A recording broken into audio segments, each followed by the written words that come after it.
Hey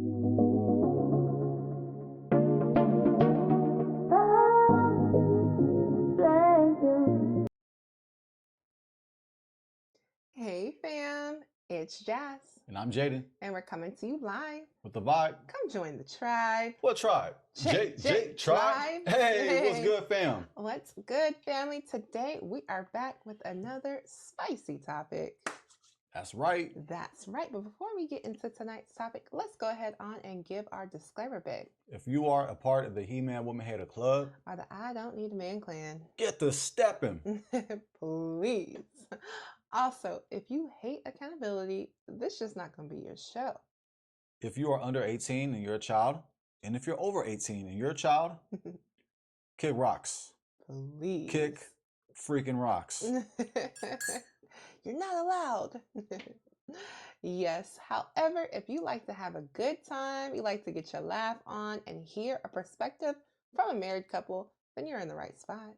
And we have a juicy live stream video for you today. That's a fact. So without any further ado, let's go ahead on and dig into tonight's topic. Claudia Jordan, career over love? Yes. So some of you may have seen a viral clip going around with Claudia Jordan giving some advice about dating and marriage. And we're definitely going to dig off into that and give you guys our perspective. But before you do, family, you got to do the right thing. Do the right thing. Like the video. Subscribe. My wife, she designed this fire thumbnail. Oh, thank you, babe. Literally, this thumbnail is fire. Yes, family, please remember to like, share, comment, and subscribe. So without any further ado, let's go ahead on and get off into what she said. This is from Claudia Jordan explains what went wrong. Timing, dating, and good man regret. Let's go. Get it. What do you wish someone had told you about dating like in your 40s and 50s back then? You know, you think that when you're ready to settle down that there's always going to be a lot of supply in the shelves, and it's not. When I first did my video, Claudia Jordan, the point was simple. The dating market doesn't pause, and timing matters more than people want to admit. The market is undefeated. You can debate it, you can ignore it. It's about the stock market? Okay, what are they talking about? Let me see. Sorry. Oh, the dating market. The dating market. Wasn't sure. Claudia Jordan explains what went wrong. Timing, dating, and good man regret. We're just going to dig off into what she actually said. We're going to get right to the point. Get to the point. Let's go. Like at this age, a lot of the good guys are married or taken because they're... At her age? Like at this age, a lot of the good guys are married or taken because they're good guys. And I was having a conversation with a girlfriend of mine the other day, and I'm like, well, your best bet now is maybe someone that a good man that maybe is coming out of a marriage, getting a divorce. So, you know, I think in our youth, and I would like people to know this when they're younger, we think, oh, there's always going to be an endless supply. I can wait till tomorrow. Don't put off your happiness waiting. You know, if you find that good person, like a lot of times we wait, well, it's not the right time. It's not going to be like the right time. I would say go for it more. I wish I would have told someone told me just go for it. I probably have overlooked a good candidate before, you know, like maybe, Why is that though? Me thinking the timing thing, maybe prioritizing career. You know, I definitely was always like work. I never thought I had enough cushion built up to like relax and take my foot off the gas and start a family. And then did that just go on and on and on, and then you be 100 years old and they like, it's still working. Still working. She openly explains that when she was younger, she believed there would always be an endless supply. All right, family. All right, family. So yeah, that was what she had to say. Now, for those of us who are not fully familiar with who Claudia Jordan is, we're going to go ahead on and give you guys a little um, summary of who she is. Shout out to Wikipedia. That will be our source for who she is and what she's done in her career, in her life, because as we've heard, she put her career seemingly above finding love and marriage. Yes. So if you're not familiar with Claudia Jordan, we got you. Yes. We got you, fam. Right here from Wikipedia. It's open source, but this is a great place to start. 100%. Claudia Jordan. Claudia Angela Jordan, born April 12th, 1973, is an American talk show host, actress, model, businesswoman, and reality television and radio personality. She wears a lot of hats. Yeah. Ironically, she's not wearing a hat. Ironically. Yeah.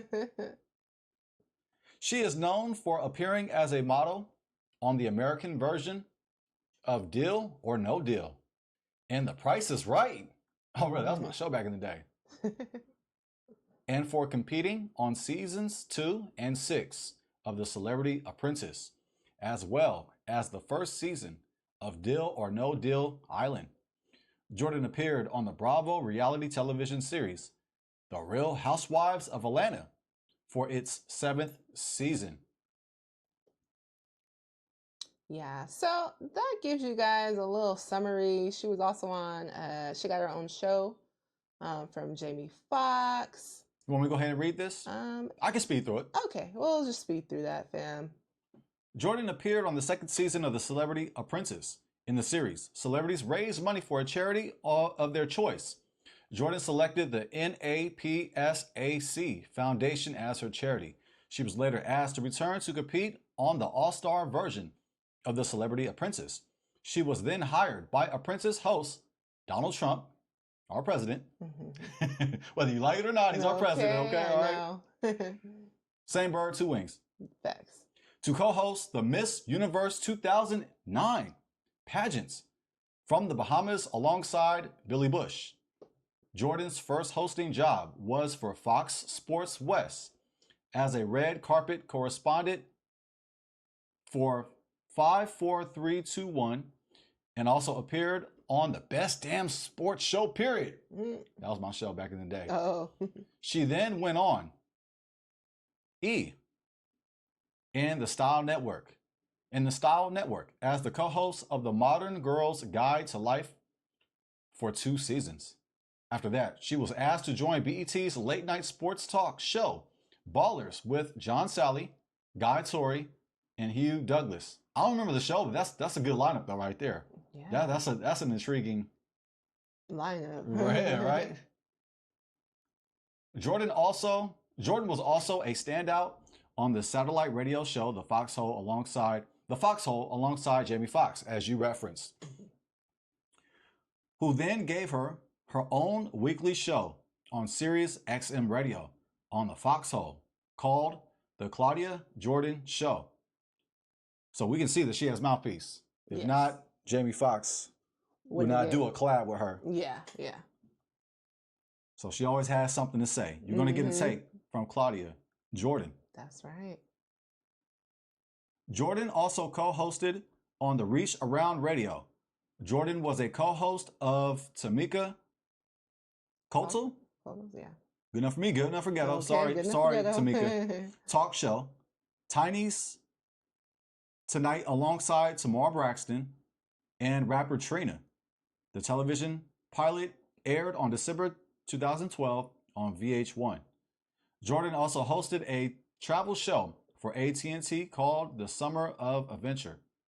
In October 2014, it was announced that Jordan would be joining the cast of The Real Housewives of Atlanta as a main housewife for its 7th season, while simultaneously working as a co-host on the nationally syndicated Ricky Smiley morning show. Wow, that sounds funny right there. Mm-hmm. So she has a history with working with comedians. Yes, indeed. She must have a gift of humor somewhere. somewhere, you Yeah. know. Unfortunately, I have not seen her stuff, but I mean, she's getting a lot of different hosting roles. So, I mean, clearly there's something there. Yes, I mean, John Sally, he's pretty funny. Yeah. Guy Tori is hilarious. hmm Hugh Douglas, I remember him as a football player.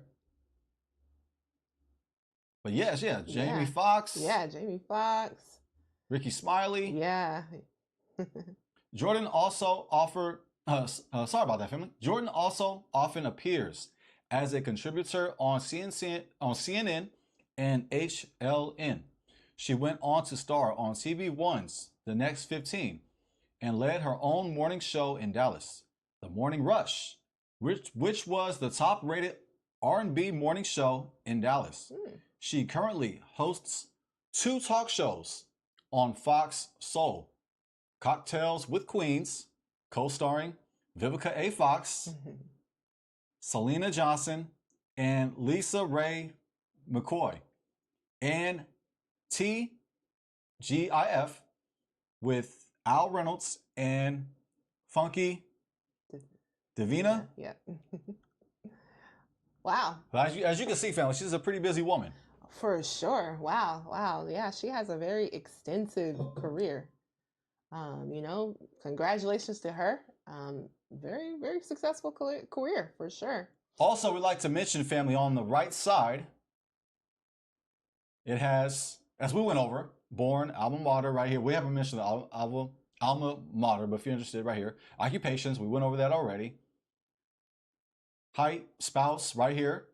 Datari Turner, married 2009. So she was married for a year. And it makes sense because she was on the show Real Housewives. Of Atlanta. Real Housewives of Atlanta. Right. So it makes sense. Okay. So she wasn't pretending to be married. She was actually married, family. And she was married to Datari Turner, married 2009, divorced the very next year, Yes. 2010. That's not a typo. Yeah. Wow. That's not a typo. Dr. Umar Johnson, repeat myself 3 times. That's not a typo. Not a typo. Yeah. I just wanted to do that. I just want to get my Umar Johnson impersonation. You did an excellent job. All right, baby. So also here's some more too. This is also something to note as well. Beauty pageant title holder. Title, Miss Rhode Island Teen USA, 1990. Well, she was a teen back in 1990. As it is suggested right here. Okay. Rhode Island Teen USA. She had been a teen that competed in the show, right? 1 + 1 = 2, right? Okay, I guess. 1990. Was that a long time ago? Oh, that was a long time ago. Time is relative. Okay. Right? For sure. Time is relative. Time is relative. Dr. Umar Johnson, time is relative. Yeah. 1990. Oh, that was a minute ago. Oh, yeah. Just a minute. Just a minute. Just a blink ago. Also, I mentioned this too as well, family. Miss Rhode Island USA, 1997. Mm-hmm. That might have been her first break. Yeah. Miss Rhode Island. Miss USA. Rhode Island. Yeah. The teen, Miss Rhode Island Teen USA, 1990. Okay, that got the momentum going. But right here, Miss Rhode Island USA, 1997. That right there is probably what put her on the map. Yeah. My opinion. Let me know, family. Yeah, I'm pretty sure, you know. But years active, 1990, present. Major competitions, okay, we went over that already. Yeah. Miss Teen USA, 1990. We went over that already. Oh, she was Miss USA winner too. Miss USA, 1997. Top 10. Yes, top 10. Yeah. So yeah, she was definitely in the pageant world. Like you said, that's probably what put her on. That was where she started her career. Also too, she is 52 years old. So that's also, it's a little side note as well. No, she's not 52. No, she's 25. She's 25. She's 25. Okay, I'm not going to do that. She's 25. Say it a third time.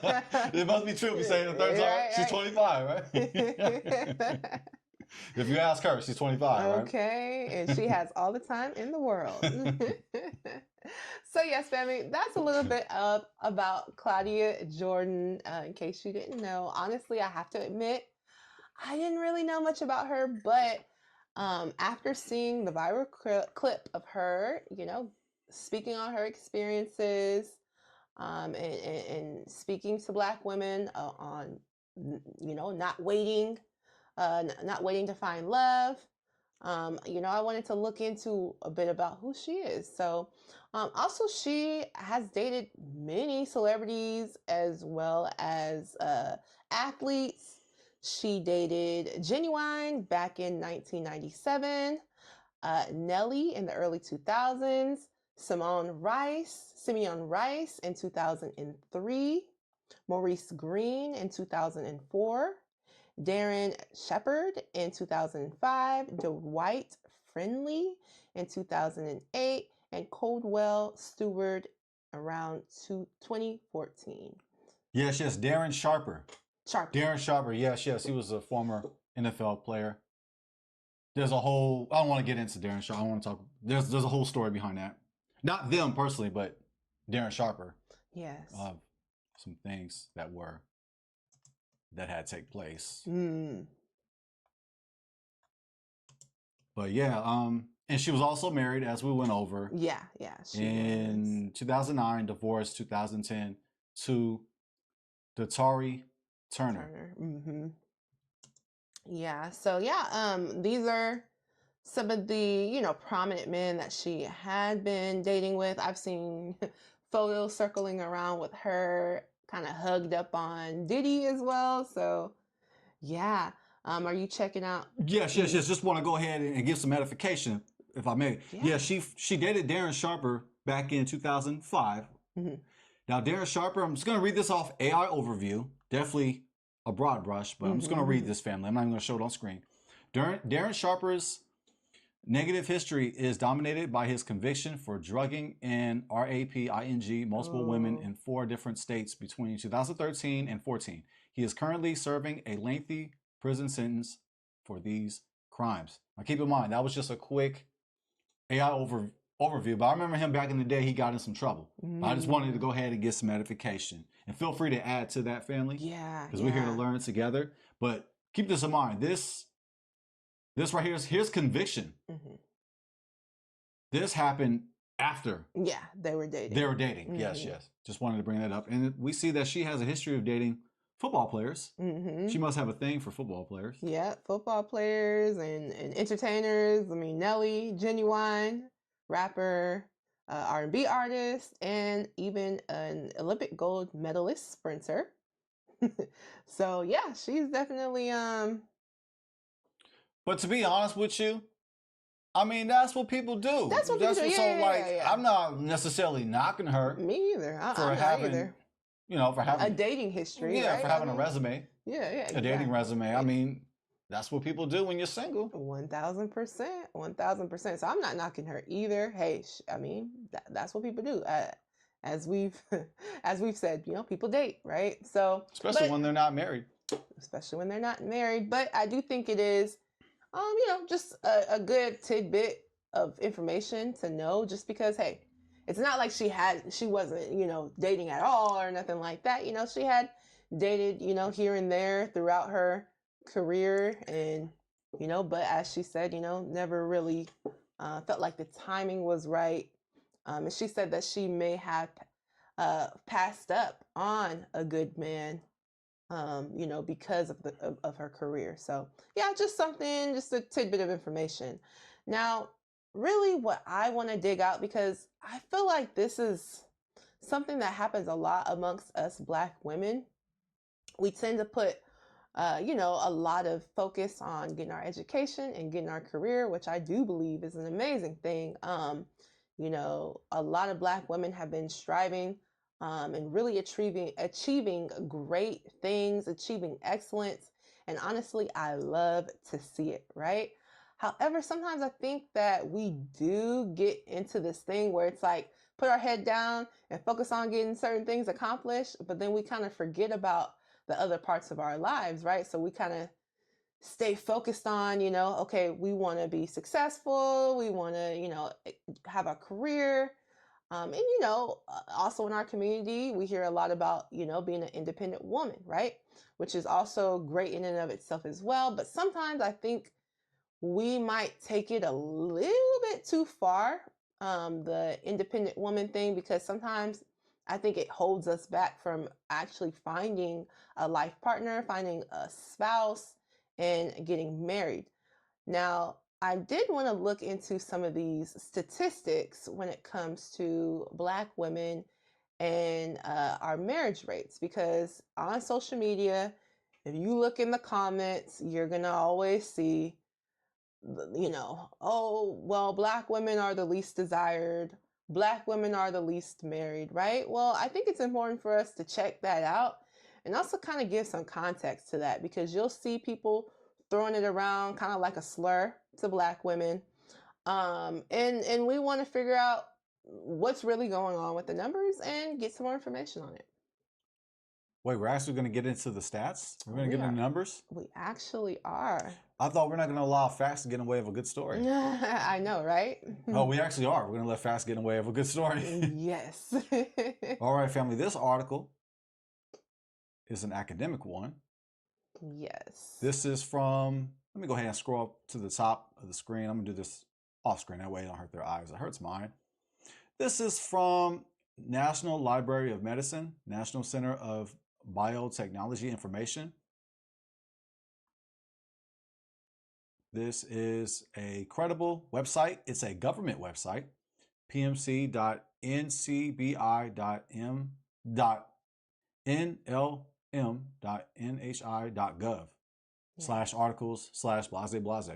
So family, feel free to read the whole article. We're only going to do a portion of the article that we're going to read, but there's a lot of very interesting information in this article. If you like stats, if you like numbers, they got you. For sure.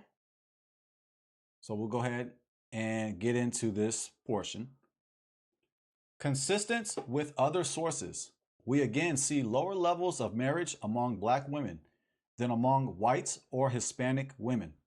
Among those who do marry, Black women experience more marital instability than do white or Hispanic women. About 60% of white women who have ever married are still married in their early 40s, compared to 55% of Hispanic women, but only 45% of Black women. After accounting for women who have never married at all, then roughly half of white and Hispanic women in their early 40s are stably married, compared to less than a third of Black women the same age. The nature of instability also varies by race. Among women who've experienced any marriage that ended in Table 2, our unstable marriage group, Black women are more likely to have been married only once, 58%, versus 42% who have been married 2 or more times. Whereas white women are more likely to have married multiple times, 59%, versus 41% who married only once. Historical trends. Although social scientists sometimes attribute racial differences in family patterns to long-run historical influences, such as the legacy of slavery, marriage was common among Black families in the early 20th century. Let's go ahead on and we'll finish the paragraph off, babe. Thus, the racial divergence we see now in marriage formation is relatively recent. From 1890 through 1940, Black women tended to marry earlier than white women did. And in the mid-20th century, first marriage timing was similar for Black and white women. In 1950, Black women aged 40 to 44 were actually more likely to have ever married than were white women of the same age. That's interesting. Yeah. Did you know that, fam? Figure 1. Racial differences in marriage remained modest as recently as 1970, when 94.8% of white women and 92.2% of Black women had ever been married. And let's scroll down to that chart right there in figure 1, babe. Figure 1, percentage of U.S. women aged 40 through 44 years who have ever married by year, race, and ethnicity. Yes. And if you can see that black line right there, that solid black line, that is for the Black women total right there. And then the other lines above are white, total white, white non-Hispanic, Asian / Pacific Islander, and Hispanic.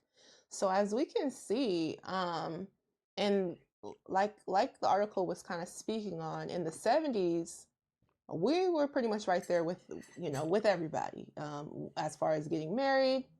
Then you see it's kind of starting to veer off after that, like right around in the 70s, the 80s, the 90s. Like, and then we just start going off a cliff after the 2000s. It's like in the cartoons, the coyote. I just fell off a cliff. Remember that coyote and the roadrunner? Yeah, it was like, man, right here though. Look at 1960 though. Yeah, 1960s, the 50s, Man. the 40s. Dang. Yeah, remember, remember, Black women was above white women in the 40s in regards to have ever been married between ages 40 through 44. Right here, family. But then a sudden turn took place. Yes. Sudden turn. But at least they all fallen off together. Yeah. No, that is the facts. We are all falling off together. Some of us a little bit more than others. Yeah. Oh, dang. Hey, we just made a joke out of this. I know. It's not a laughing matter. I know. That's why we're laughing. I mean, they say you can find comedy in anything, right? Yeah, we're not. Yeah, right. Our intentions are good, family. We promise you. Trust me. No, for sure. For sure. But yeah, isn't that really interesting though, right? So as we can see, this is a newer trend. Yes. It's a newer trend of, Black women not being as married as the other races. Now, as we also discussed, yes, everybody's marriage rate has gone down. But unfortunately, ours has really gone down. Yes, we wanted the crown for that. Yeah, I mean, clearly. Yeah. Clearly. Yeah, right now we're the title holders. Yeah, we're the title. So speaking of holding the title, let's go ahead and show off these other accolades while we're at it. I'm just going to run through them real quick, but feel free to tap into this article, fam. But if you like the numbers, if you like stats, this right here will suffice. 100%. Right here it says women's age-specific rates of first marriage and divorce by race, ethnicity, and nativity. I just want to highlight between the ages and in different groups. We're holding the title, as you can see. Mm-hmm. It's the lowest. Across the board. Across the board. We're just getting through this real quick. That's marriage, in the highlighter. Now let's highlight divorce. Once again, we got the title. Mm-hmm. But look, from 20 to 24, like, we were lower. Yeah, we're lower than our white group. Mm-hmm. And I say this out of respect, family. I'm mulatto. I make some light skin, but you know what it is. Yeah. So, yeah, I mean, at one point we was not holding the title. Yeah, exactly. But then we was like, nah, we need the title back. No, we gotta.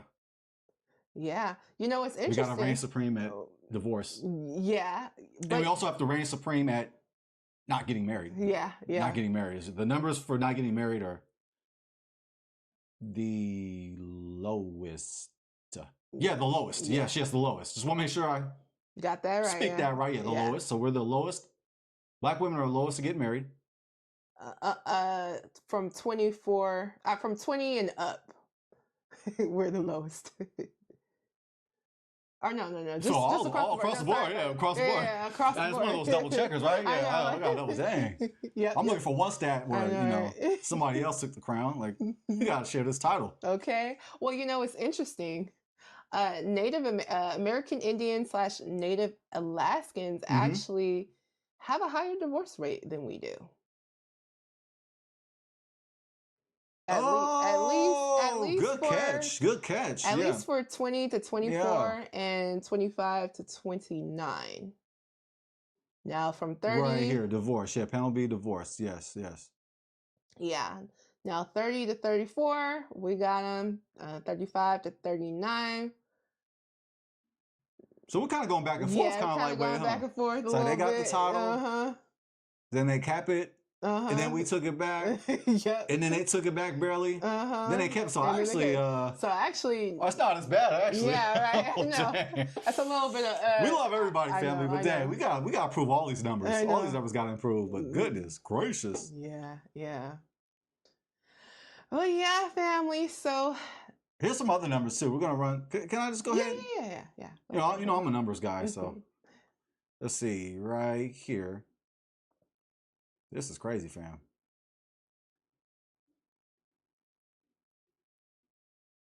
Women's marital life profiles at age 40 through 44, percentage with life histories and no marriage, stable marriage, or unstable marriage.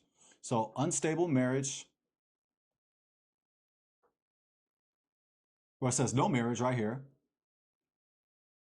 Highest, we're the highest. Stable marriage, we're the lowest. Dang. Married only once, we are the highest. Married only once. Yeah. But married 2+ times, you guessed it, for the lowest. That's, we went over already. Yeah. So we're doing the one and done play. Yeah, Just paraphrasing. We're like, forget this. Yeah, we're the highest to go for it, right? Married only once. We're the highest in being married only once. Who's this we? I'm not a black woman. I know. Right? I'm going to remove myself from this category.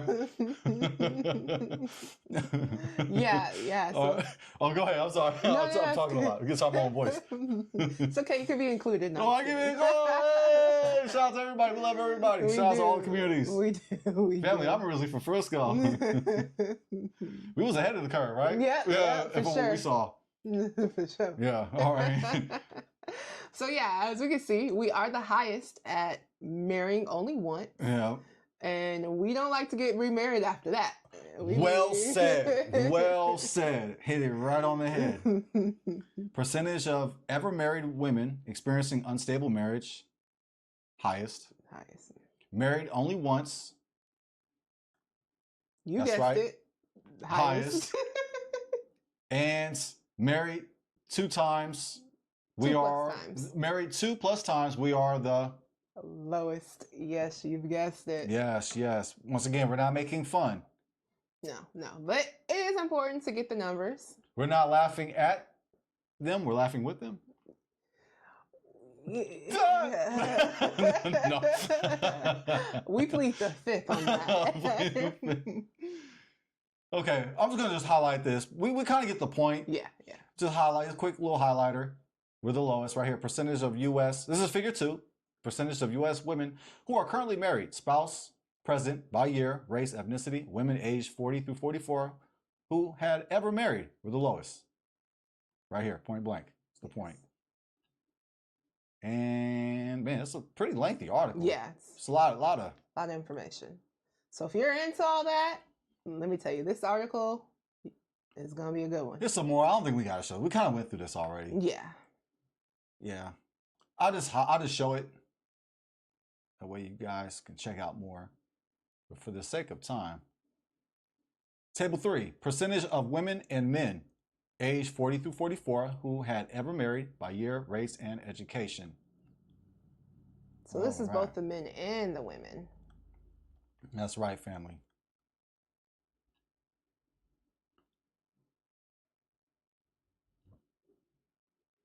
And there's this other stat. I'm just going to just show it real quick. And right here, family, is figure 3A. Age-specific first marriage rates by education, white women. And then black women right here. And then there's some more stats. Table 4, percentage of women and men aged 40 through 55 who are currently married, spouse present, among those ever married by year, race, education. go off screen, and that pretty much wraps it up. Let me see. But yeah, this is a really good article. A lot of Yeah. information, and that concludes the charts. And Yeah. there's a lot more information where that came from, and there's sources as well. Mhm. It's sourced up, which we really appreciate. 100%. Which Wikipedia, I mean, hey, it's hit or miss with Wikipedia. Yeah. You're gonna have to do some additional sources, like we like to say with Wikipedia. That's where you want to start. That's not where you want to end. Right. And a lot of people out there, including some YouTubers, that's where they end. Man, yes, indeed. So yeah, family, as we can see, and I know that could be a little depressing, right? Yeah. Looking at those numbers, I know for myself, I mean, I don't like seeing that, right? Like, and then of course, you'll always have those people that'll throw that in your face, well, Black women, they're the least married and et cetera. But that's not the point of what we're trying to get to when it comes to even our show and what we're talking about here today.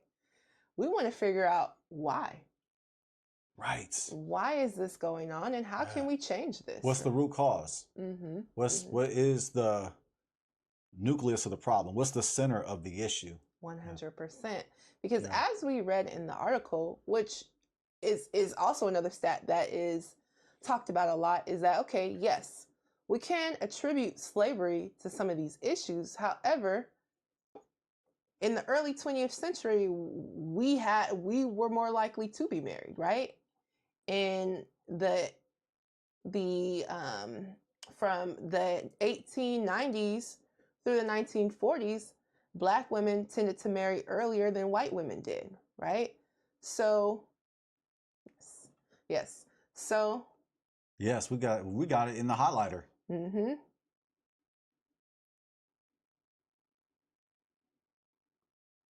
Look at that, fam. Yeah. Yes, as you just read, yes. So, but we saw the change of the momentum. Mm-hmm. Right around the 70s, we started seeing, okay, we're starting to change a little bit.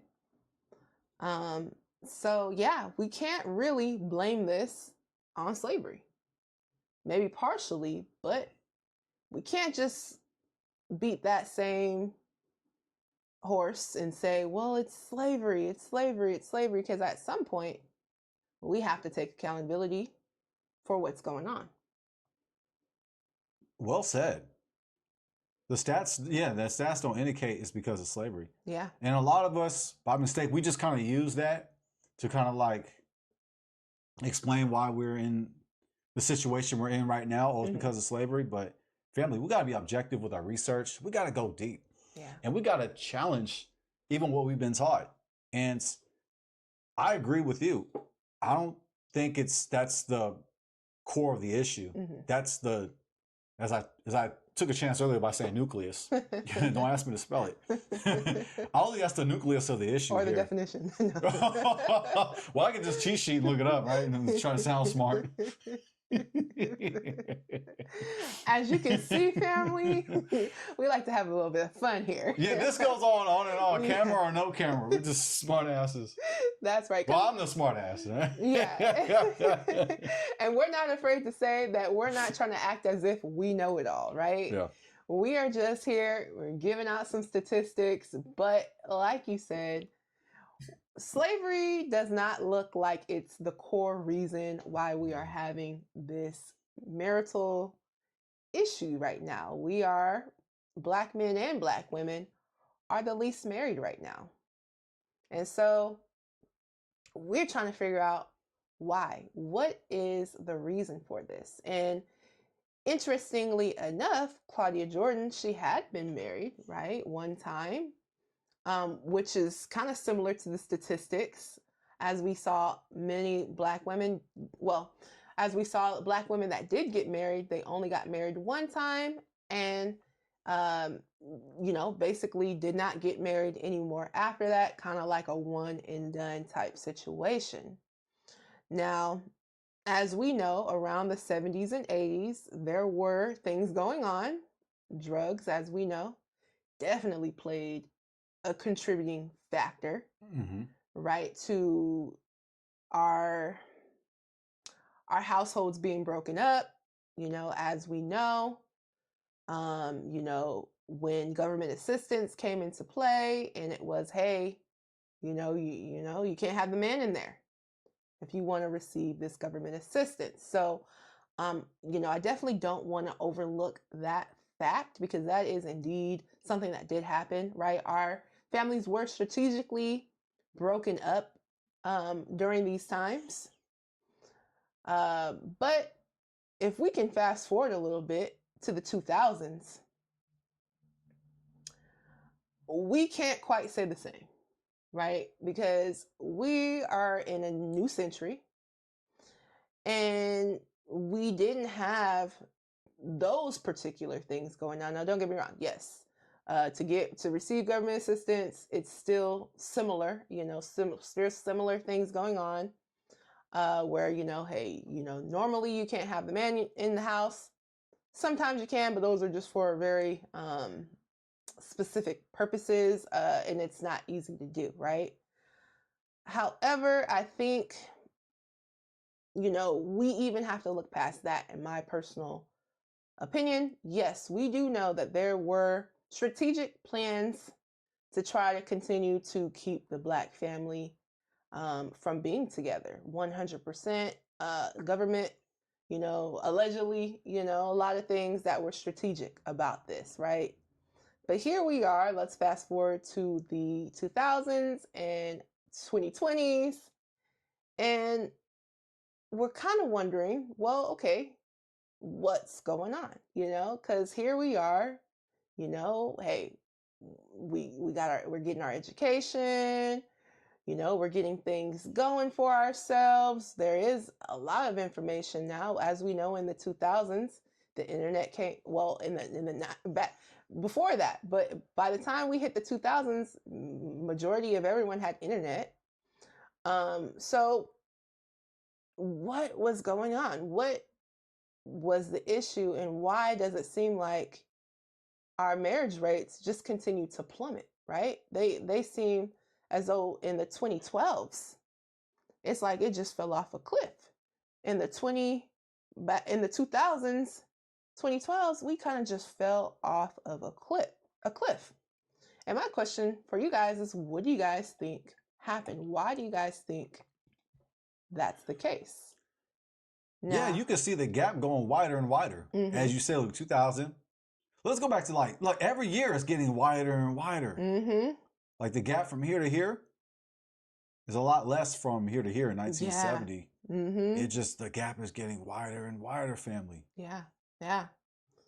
100%. And so, yeah, family, why do you guys think this is the case? Why do you guys think that, let's just say, in the 2000s, you really start to see this major gap between us and other races? Now, I could say maybe some cultural trends and some cultural influences that were going on during these times. Mm-hmm. As we know, in our community, there was definitely an independent woman era that was going on.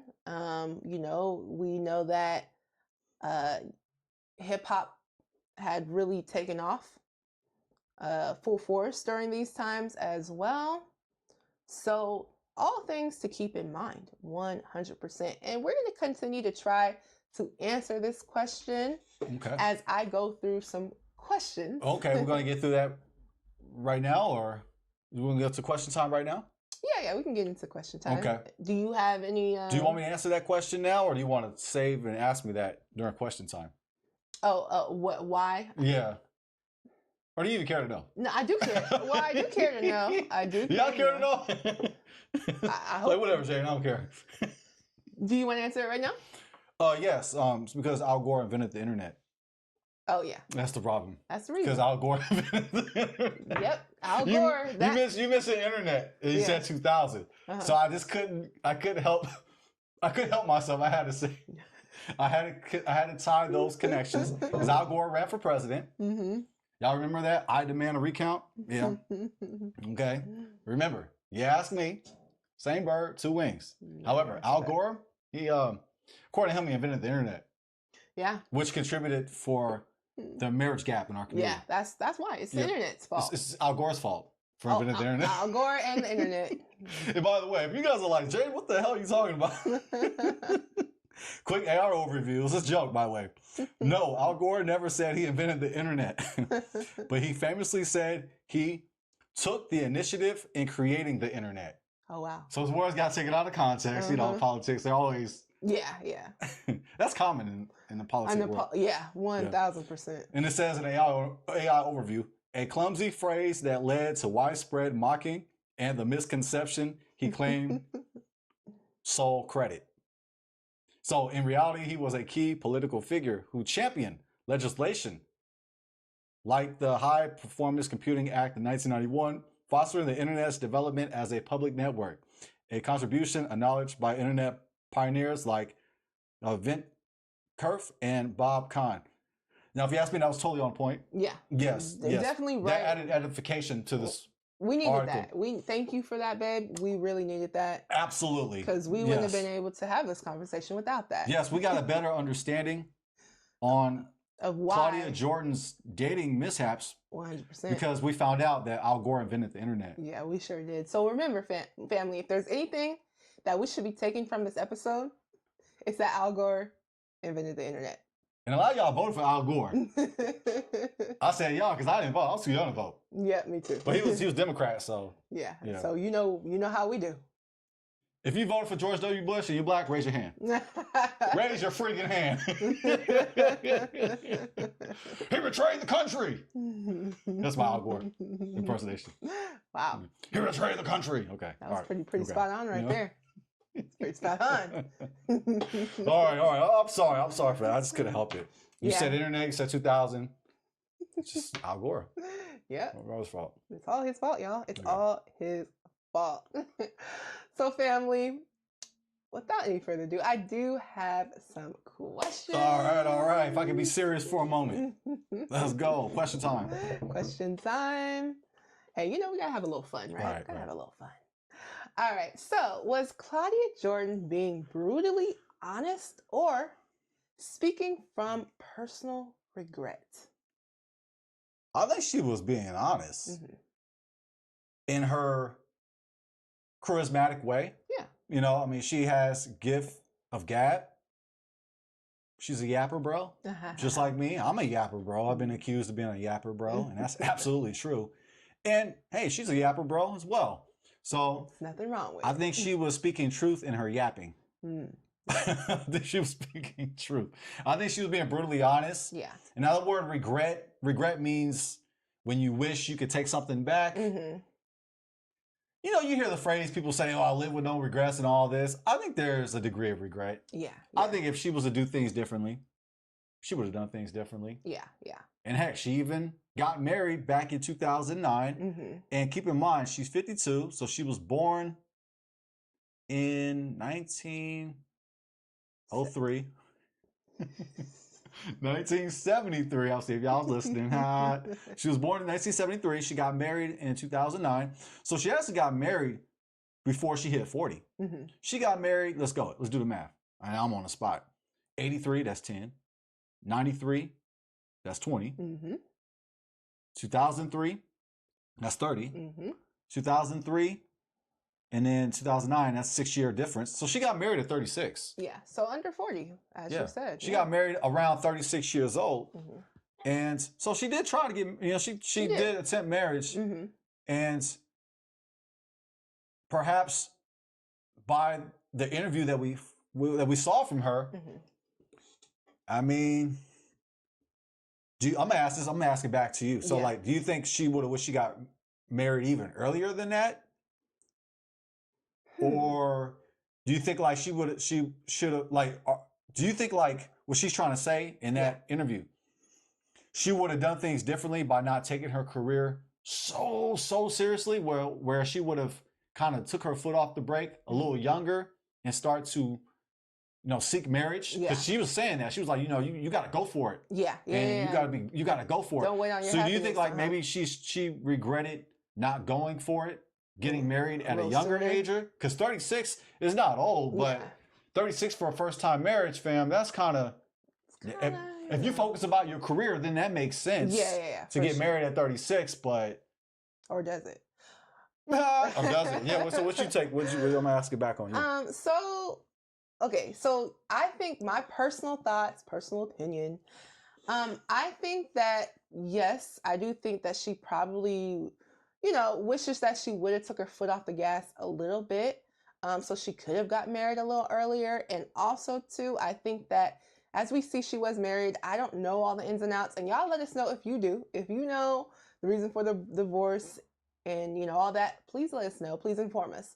But I don't know. But I can assume, my assumption is that while she was married, because they did get married, maybe she was still working very heavily, right?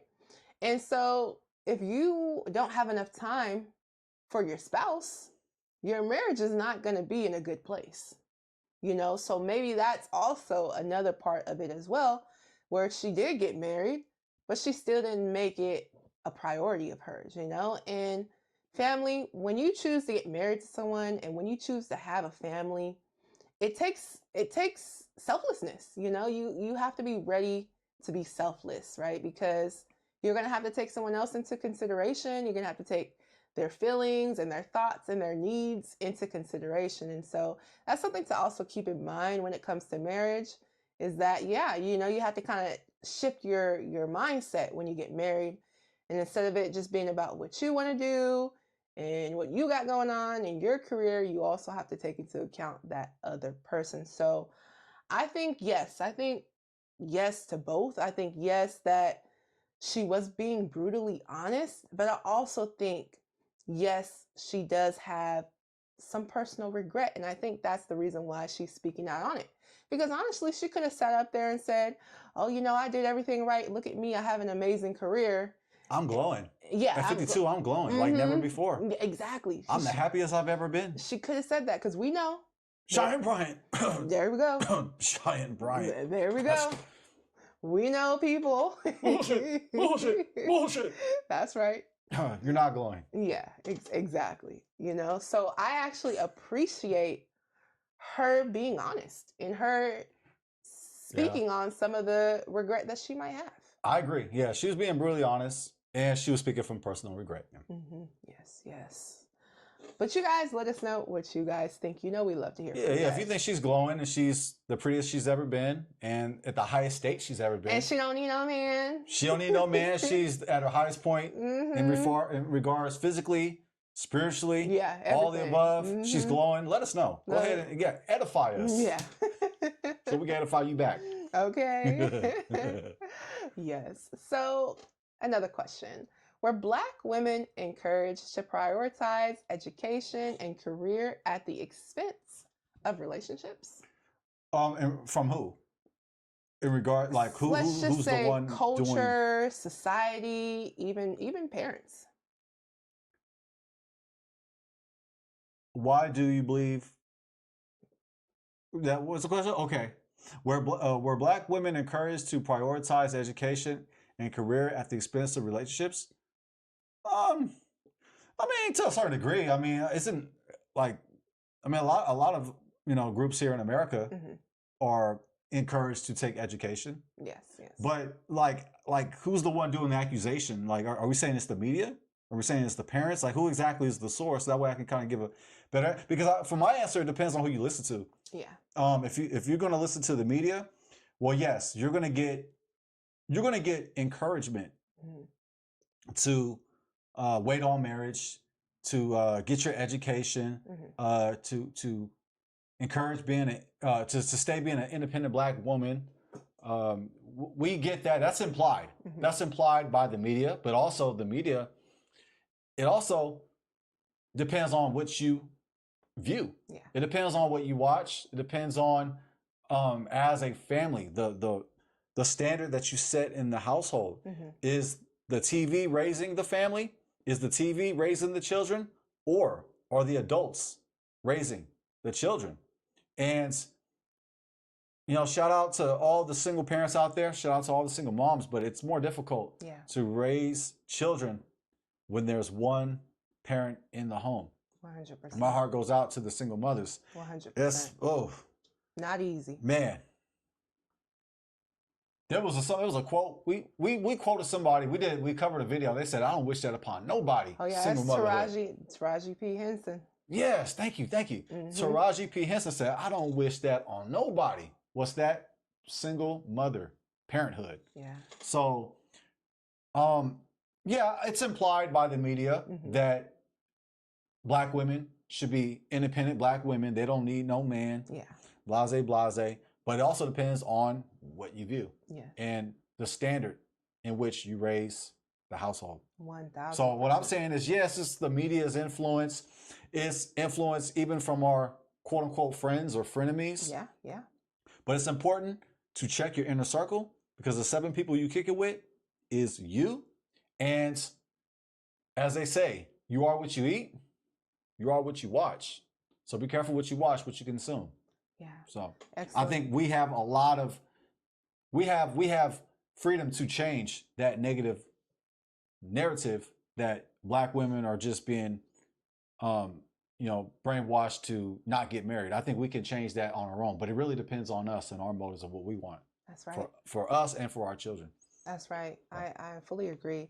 Yeah, to your point, yeah, it definitely depends on the household that you grew up in, and it also definitely depends on the people who you are around and what you watch, right? So yeah, there is definitely going to be differences when it comes to that. But what I will say is yes, I do believe that the media definitely encourages women in general, and people in general, right? To put off marriage and pursue your career. And as we know in America, it's all about me, myself, and I. We're very individualistic culture. We're a very individualistic society here in America. So that definitely is one of those things that's pushed onto the youth. And in school, they don't even talk about marriage in school, if you notice. But they will definitely push you to go off to college and to get into debt 1,000%. Now, when it comes to the households, now we all grew up differently. Now, I do know that there are some women that say that their mothers encourage them to not worry about them boys. Don't be messing around with them boys. Focus on your education, focus on your school. And so some of those women, they did take that to heart and they said, you know what, I'm not going to focus on those boys because let's just be honest, unfortunately, some of our moms and grandmothers had negative experiences with men, negative experiences in marriage. And so sometimes that did affect how they talk to their girls about marriage, right? And not necessarily encouraging it for some of us. For some of us, that was our experience. And I've heard women, Black women, speak on this experience of, you got to basically like, hey, get it on yourself because you can't depend on a man. And I feel like we get that a lot in our community that, you can't depend on no man, be an independent woman, go out there and get your education. Don't worry about those boys. And so I do think that does happen. Now, especially let's say you grew up in a household where, you didn't see your mom married. And maybe she did have some experiences that weren't the most positive when it comes to dating or marriage, right? Now, for some of us women who were brought up to mothers who were married or who got married, the messaging might have been different, but I will say this, I'm not sure. So yeah, I would say the messaging would be different, for those who might have grown up in a household with marriage, right? And then especially, if you grew up in a household that was also, spiritual, if they, believed in the Bible, then you probably, got some teachings as well as encouraging marriage and that. But, how deeply, I wonder, do we as a society really teach our kids about marriage and the benefits of it, right? Because what I'll say is that I think, maybe there's us who did grow up, knowing that, marriage is something that we should strive to do, but maybe we didn't really know like why, Well, but why is this something that we should be wanting for our lives? Why is this something that we should do, So I'm not sure, in the hustle and bustle of life, if we sit down and really talk to our kids about these things. And I think that sometimes, life happens, right? Life happens. We're working, we're trying to do all the things that we need to get done in the day. And, I think it's important if you have children to talk to them, and talk to them on a personal level, about life, right? I think, sometimes we get focused in on, okay, you got to do your schoolwork, make sure, you get those good grades in school and, so on and so forth, and sometimes we forget to really take that time to really talk about like just the stuff that they're not going to tell your kids at school, right? They're not going to tell your kids about the benefits of marriage. They're not going to tell your kids, why that is something that, they could look to or should look to and should, something that, they should strive to, right? So I do think, if that's something that we do want to see increase in our communities, then we have to start talking to our kids about it and talking to our kids about the benefits and why we feel like that would be an advantage for them, right? So yeah, that's my answer on that. Long-winded answer for sure, but that would be my take on it. All right. All right. So why do you believe Black women's marriage rates are lower than other groups? Because Al Gore invented the internet. Yes, indeed. Yes, indeed. Full circle. Yeah. It's because of Al Gore, because we voted for him. Yes, indeed. And yeah, in that recount, I don't know. The numbers got screwed. Okay, anyways, let me get serious. So why do I believe Black women's marriage rates are lower than other groups? This is a very complex question. Great question. Definitely. It's a combination of things. Yes. It's a combination of things. But if I'm going to nail it down to one word, it has to be culture. Culture. Yes. There's other factors. I'm just going to run through them real quick. The welfare system has influence, but check it out. More white women are on welfare than Black women. Now, what about the ratio? I don't know about that. So feel free to let me know your edification on that. The ratio, but however, if we wanted to talk about sheer numbers, actually, white women are on welfare more than Black women. So, and welfare doesn't just quote unquote benefit Black women. That's right. It benefits everybody that's on it. 1000%. So that's another misnomer that people purposely use. They push that lie because they racist. Keep it a buck. So yes, the welfare system has an influence. The media has an influence, but why are we allowing an outside force to raise us? Yeah. Why are we relying on another group or community or organization to raise our children? That's right. and to encourage what our dating life should be?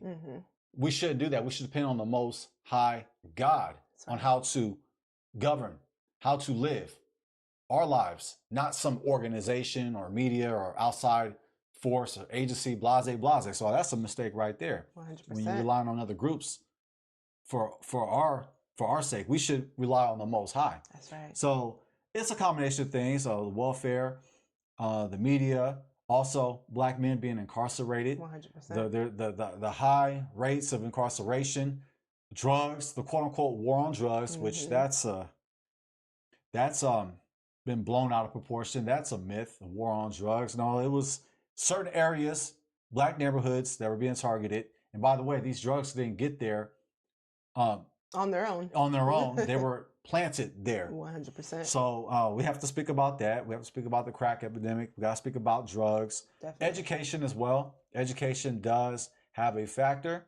Definitely.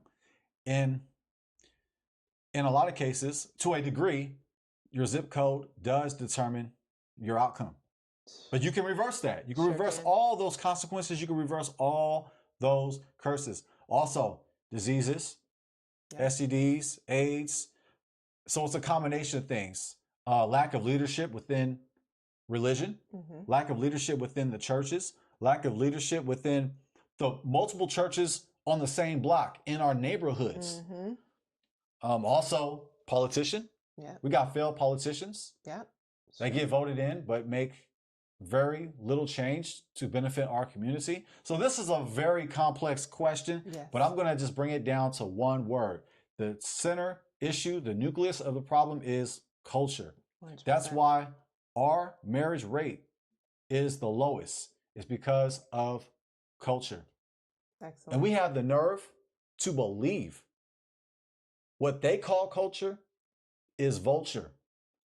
What they call culture is from the vulture. That's right. The culture vulture tells us what our culture is? No, our culture is from the Most High God. That's right. Our culture is the Word of God. That's right.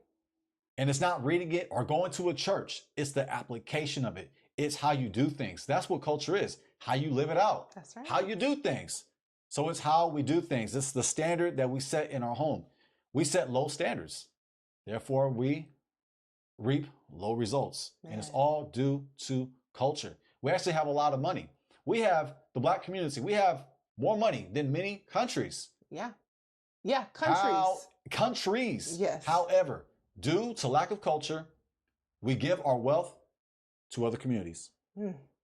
We can gain it, but we sure as hell know how to give it away. Give it right and back. it comes down to culture.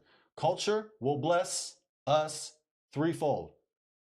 It will bless our health, Yes. our wealth, and our relationship. Our health, our wealth, and our relationships. It all comes down to culture. Beautifully said. Wow. For that, let's go ahead on and pass that collection plate around. But what I really want to say is Al Gore. He's the problem because he invented the internet. Yeah, yeah. And as we said, if you take anything away from this, make sure you take away the Al Gore. He invented the internet, and that's because if he didn't invent the internet, our numbers, we wouldn't be at the bottom. Exactly. I think we'll be at the top. We would like reverse it. Yeah, we would have reversed it, man. Yep. We gotta boycott him. Okay.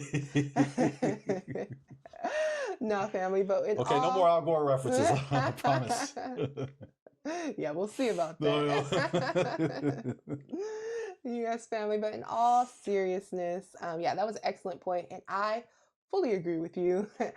I definitely believe that it is a cultural problem, right? I think that, and this spans towards many things, right? Us not prioritizing it, us not caring about it, us allowing people to tell us that we don't need to get married.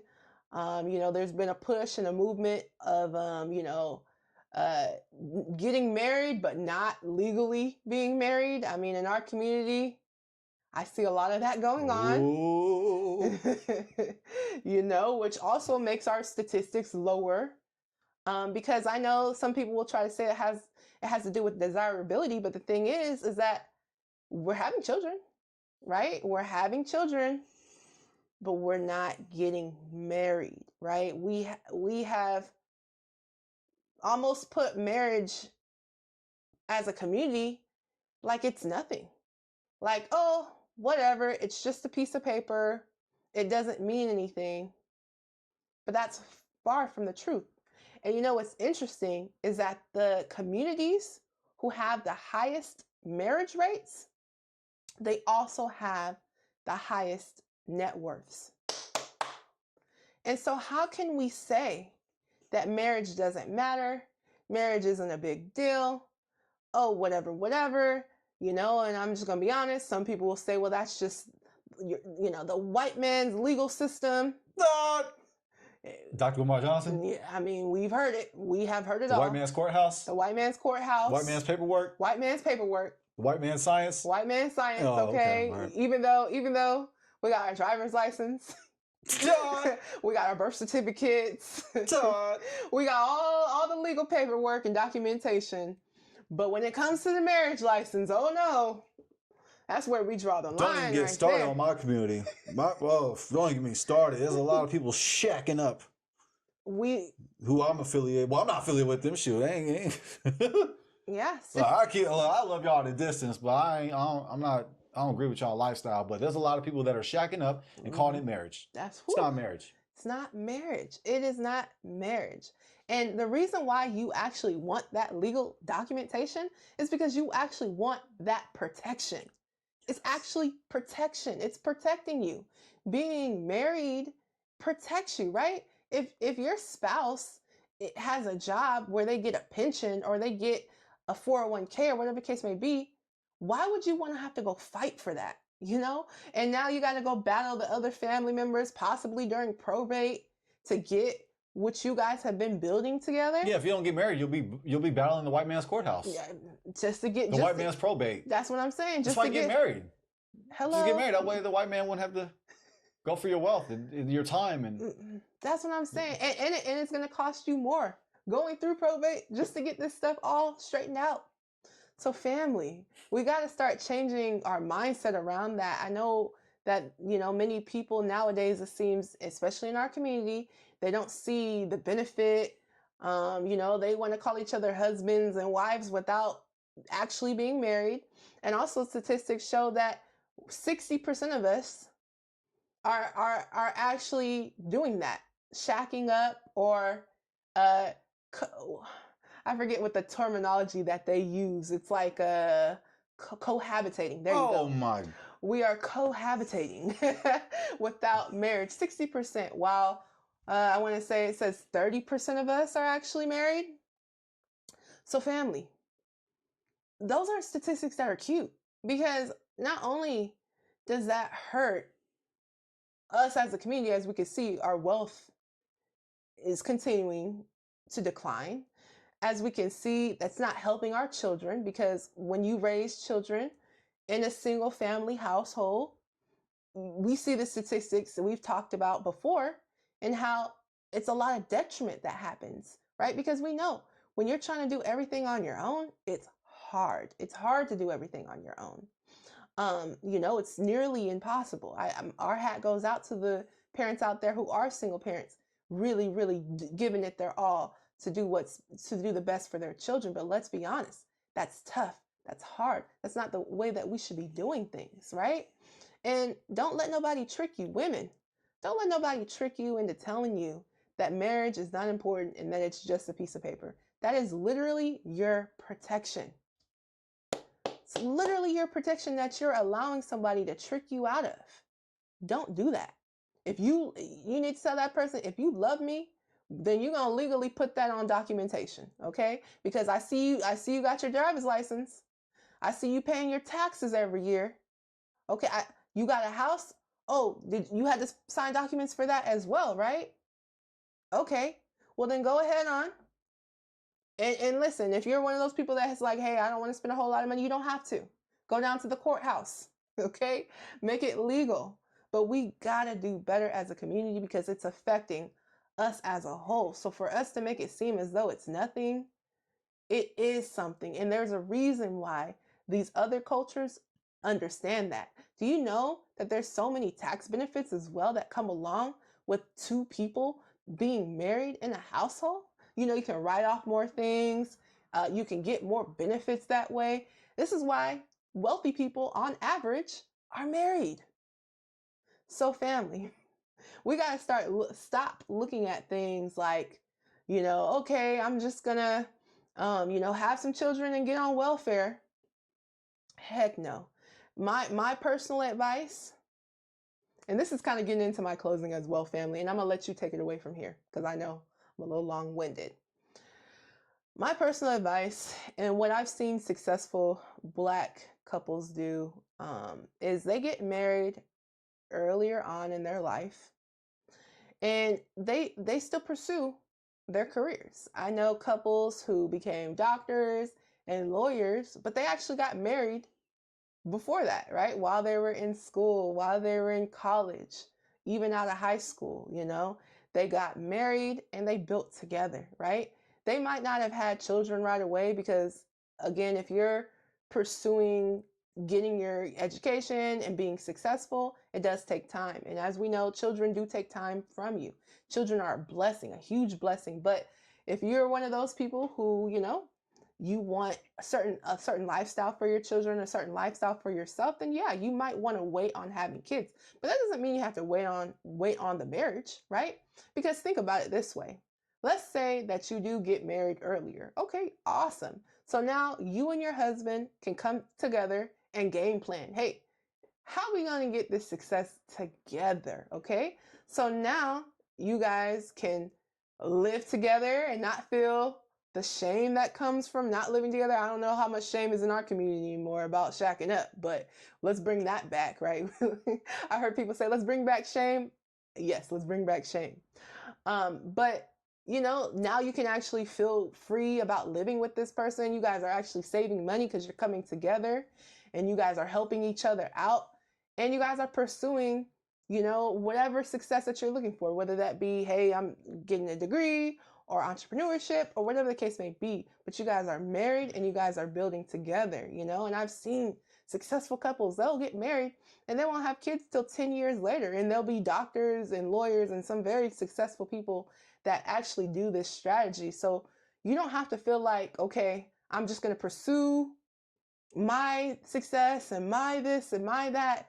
And then when I'm all done pursuing my wants and my goals and my dreams, then I'll think about the marriage. Because the thing is that once you get ready to do all that, as Claudia Jordan said, there might not be very many people out there to pick from, right? As we know, the older we get, options get a little lesser, okay? Which makes sense because people get married and some people are dying, right? So I would suggest truly encourage our community to get married early, build together. Doesn't mean you have to have children right away.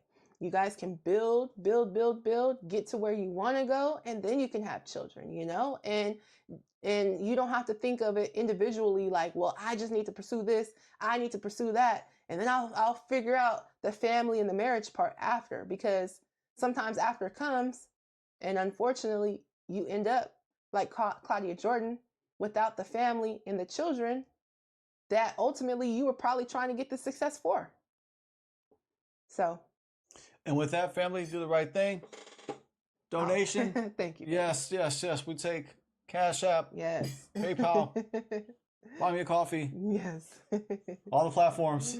Yes. Well said. Beautiful. Thank you, baby. Thank you. Well, any final thoughts that you have, babe? And don't be so damn picky. Goodness gracious. Yeah. Claudia Jordan, she dated some high-profile men. Mm-hmm. She said she may have passed up on some good guys. Mm-hmm.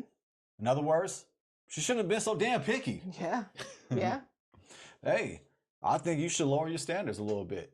If you're having a similar dilemma like Claudia Jordan, I think you should line up on your standards. I believe just hold on to the things that you have to have, and then all the wishful thinking, looking for this perfect man, you'll never find him because he doesn't exist. Yes. This perfect man, this perfect spouse, this perfect woman, they don't exist. It's fake. It's deception. We all have our things. We all have our issues, family, but let's not make it so difficult in finding your partner. Don't seek perfection in a person. Yeah. The Most High God is perfect. That's right. And that's why I like to say. Now, hey, just keep the things that you gotta have. But I think that would help improve within our community getting married. If we would just have these fake standards or these fake unrealistic expectations. Right. You gotta be 6 figures and he's got to be 6'3" and or he has to play in the NFL or something, or a successful musician or something, or actor. Like, I think we should lighten up. But I think that she was telling the truth, and let's use this as an example. Let's learn from Claudia Jordan that this is not what you want to go through. To be a glowing, single, independent Black woman, it's not really what you want to go through. You don't want to end up like Vivica A. Fox. You don't want to end up like Vivica A. Fox. Dr. Umar Johnson, you don't want to end up like Vivica A. Fox. You know. And I appreciate her acting skills, her gifts. But dating is not one of them. Oof. That's a But dating is not one of them. Okay. But dating's not one of them. And the same could be said with Claudia Jordan, giving her honesty. Yes. Basically, do not follow my example. Yes. Make wiser decisions that I didn't make. Learn from my mistakes. And I think I appreciate that for her saying that, because you have to let go of your ego. Yeah, literally. She might have felt even kind of embarrassed, maybe a little bit crushed, her ego, felt bruised. But honestly, family, we have to put aside our ego. We have to put aside pride, and we got to focus on humility. And that is another factor on what will allow us to get married and stay married. Yes. Throw your ego away. Men, we have big egos. A lot of us do. And women have big egos as well. We have issues with pride. Yeah. Pride destroys marriages. So family, let's be humble. Let's be thankful. Let's be grateful. And let's be considerate. Damn, let's not look for perfection in a person. Yeah. Just lighten up on your standards. And last thing I like to close with, we giving our closing? Yes. Okay, so you mentioned this. We mentioned this off screen, but I'll go ahead and just bring it up now. Feminism. Yeah. It plays a factor in convincing women in general, not just black women, but women in general, that they don't need a man. But we see that impact within our community. We see feminism pushed in the music. Definitely. It's pushed in movies. I mean, just think about the artists that are in our community, the women artists. Yes. And think about the movies. Think about the roles. In a lot of movies, you see like a strong black mother and the child, but no father. Yeah, 100%. 100%. And if there is a man, he's like a bumaclot, or he lacks toughness, or or a job. He's a lame one, right? He's a bumaclot, right? But there's always a strong some issue. Yeah. There's always something wrong, right? It's like he's a man biologically. Man child. He's a man child, right? Thank you. Well said. And I see a pattern. Yeah. I see a tendency in these movies Yep. where they push the strong, black, independent woman raising their child, being supermom, being a heroine. Yep. But then if there is a black male, he's a buster. He's a lame one. So that has an influence as well. Definitely. But family, we should not allow the media to dictate, to influence, to encourage us on how we are to seek our relationships. Yes. So like feminism, we see feminism within the movies. We see it in the music. You got Nicki Minaj. Yep. Megan Thee Stallion. Megan Thee Stallion. Glorilla. Ice Spice. All of them, right? Pretty much all of them, right? The list goes on. Yeah, a vast majority, a high majority, right? Okay, so with the feminism within the music and the movies, right? Sexy Red? No, okay. Man, we can just go on and on. Goodness, I'm trying to think of who's not. Okay, Rhapsody, okay. Okay, yeah, Rhapsody. Rhapsody, okay, it's cool. Okay, name a song. We'll wait. You got 3 seconds. Hurry, make a song. That's the whole point. They're pushing women who push feminism, but the women who are not pushing feminism the way how they're pushing it, they don't get the limelight. Shine. They don't get the shine. They're not glowing. Oh, yeah, they're not glowing. They're not glowing, right? So, to that point, I think feminism has done some good things in regards to encouraging our women to be tough, to be strong, to be go-getters, to be about your education, be about your money, be about your entrepreneurship. Those are beautiful things. However, we still need each other. We need each other. We need each other. And black men, step up. It's time to step your game up. I'm saying this out of love. Step your game up. We're the pursuers. We're the hunters. So we got to step up as well. We have to convince our black women that marriage is worth it. That marriage is a blessing. 100%. That marriage is a blessing for us and for our children. So I use this as an opportunity to encourage our men to step up to the plate. And, black women have done so much within our communities because due to the lack of black men due to incarceration and drugs and blase and marrying outside the community as well. It's pushed black single mothers, into some tough situations. Yes. So I think this issue affects us both. It affects both, black women and black men. But I would say, the black women, I mean, make yourself available, Yes. as mentioned by Claudia Jordan. Yes. And hey, I'm not saying that you have to get his attention. Shoot, get his attention. Hey, get his attention. Damn it! You might have to dress up a little bit. You might have to. Yeah, you might have to get out the house. Yeah, right. And kick your pride up to the curb a little bit. At least be seen. At least put him in a situation where he can approach you. That's right. Be approachable as well. So yeah, it's a lot of things that we can actually say and critique, but I'll go ahead and land there. Even though I see a lot of benefits within feminism, I also see a lot of disadvantages within it as well. Yeah. So I think it's important that we have a balanced approach. And last closing, a lot of people don't understand the Bible. They don't have a freaking clue. That's facts. I think we should rule together as black men and black women. 100%. I don't think black men, they have like a misogynistic understanding of the Bible. It's very Western. It's very misogynistic. And it can even be oppressive, where they use the Bible to justify misogynist. But they use the Bible to justify misogynism. Is that a word? It is now. Misogynism. It is a word now. They use the Bible. They use the Bible to justify misogyny. Thank you. And I think we should have a balanced approach. We shouldn't use the Bible to justify what we believe is true based on our own cultural bias. I think as men and women, we are equal. We are both created in the image and likeness of God. That's right. The woman is not no weaker vessel. The woman is strong. That's right. She gives birth. She gave birth to you and I. That's facts. And I'm going to call her a weaker vessel? Man. Respectfully, let's double check and examine the scriptures deeper. And he shall rule over her. Oh, that's a consequence of sin. That's a consequence. That's a low vibration state. You don't want to be at that state. You don't want your man to rule over you. That's oppression.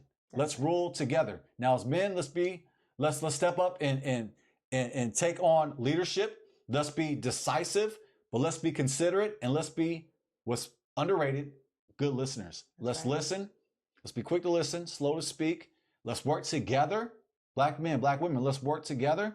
And she gonna submit to you, but you also got to submit to her. Ooh. So submit to one another. That's right. You always hear, oh, the black woman, she ain't submissive, and she don't listen to me. She always back talking. Oh, she's saying, oh, how you gonna tell me? She going against the Bible. The Bible says I'm supposed to rule over her. No, that's not what it's saying. It's saying that because that's a consequence of disobedience. You don't want to be at a low state where the man is ruling over their woman. You want to be at a high state where you guys are ruling together. However, men, yes, be decisive. Men, go for it. Take the approach. Be aggressive. But don't be a jackass. Yeah. Don't be misogynistic. Rule together and make sure that the Most High rules your relationship. Ooh, beautifully said. Beautifully said. 100%. Yes. And for my ladies, I want us to get back to knowing how important marriage is for us. It's truly our protection, right?